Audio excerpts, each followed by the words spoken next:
Hey everyone, today we're going to go over how to use acrylic templates to create EPP pattern pieces. So first you're going to start off with some cardstock paper, just paper that's a little bit thicker than your normal printer paper. Any color really will do. And for these acrylic templates, these were used for hand sewing projects, so they have these holes in the corners. I like to use a mechanical pencil because it has a longer lead to just kind of make a little dot in those holes. I'll then use the side of the acrylic template to draw the lines between the dots.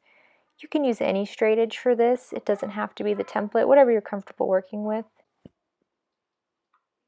So just continue tracing all of the edges for the remaining templates.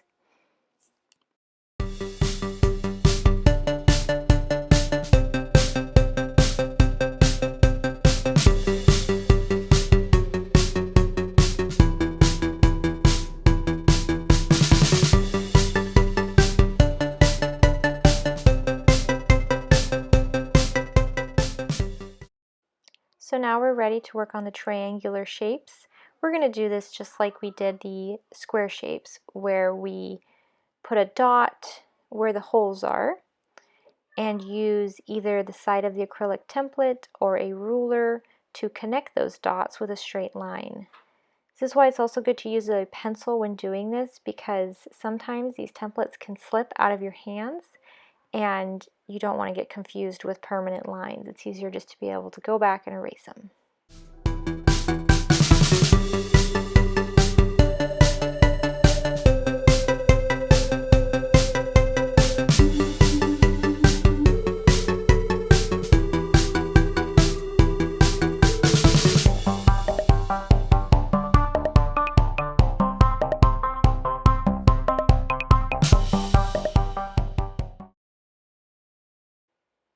So if your pattern calls for you to use the same template, but reversed, just flip it over and continue tracing the same way we've been doing.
after you have all of your templates traced, get your scissors and just cut them out.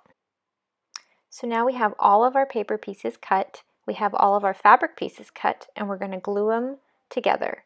So lay your paper piece in the center of your fabric. Make sure you have about a 1/4 inch seam overhang, and we're going to use a Sew-Line glue stick for this one. You can really use an Elmer's glue stick as well. I just prefer Sew-Line because it's a thinner glue stick.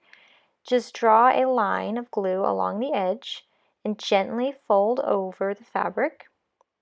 You don't have to fold it over very tight because you're going to be sewing through it, and it's going to make it easier for you if it's a little bit of a looser fold, but make sure it adheres to the shape. And continue along all of the sides. I do not heat press after I glue because I use a thinner cotton fabric, but if you're using a thicker fabric, you might want to heat press after you have all of your edges glued down, just to make sure it's nice and secure.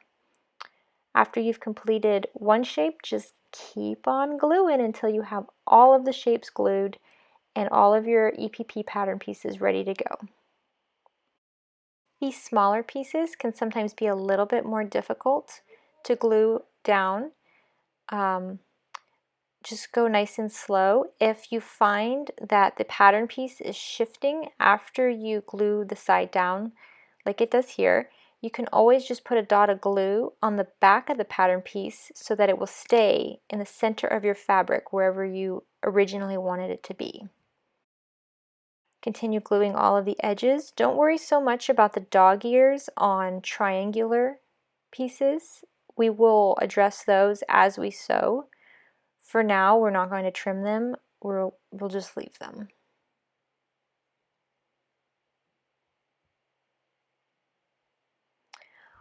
Links for all of my equipment are down below in the description. Most of this can be bought on Amazon, and it is all fairly affordable. And like I said, you don't need to use the sewing brand of the equipment. You can just use a basic brand. So instead of the Sew-Line glue pen, you can use an Elmer's glue stick. It's going to be a lot cheaper.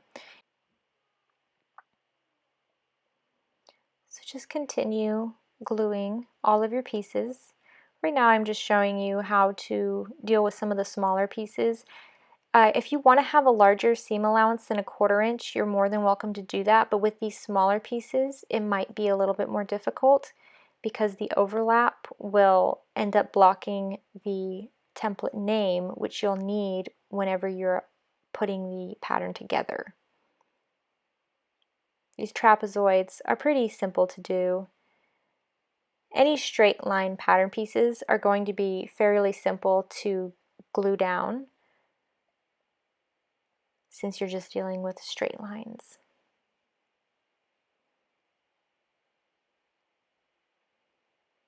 And go in whatever order feels best for you. If you want to do the longer sides first and then the shorter sides, that's perfectly fine.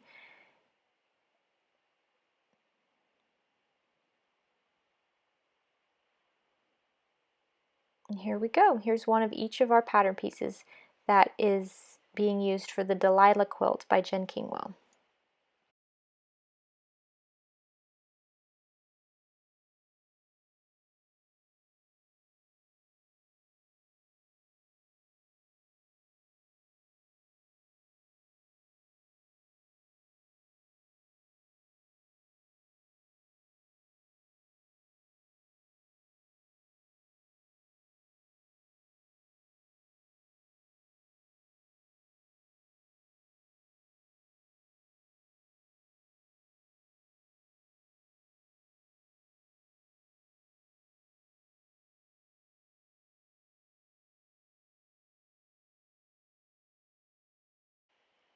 So now we have all of our pieces glue basted onto our English pattern piece paper pieces. And we can just kind of put them together however we want. Like I said, I am using the Delilah quilt pattern by Kingwell. This is month 7 of the sew along, but really you could have so much fun with this. You can just put them together in whatever geometric design your heart desires. I hope you enjoyed this tutorial. Stay tuned for my next video where I will be showing you how to actually sew these pieces together. If you thought this was easy, you're going to really like the next one. Give this video a thumbs up, comment below if you have any questions or comments, and I look forward to seeing you again.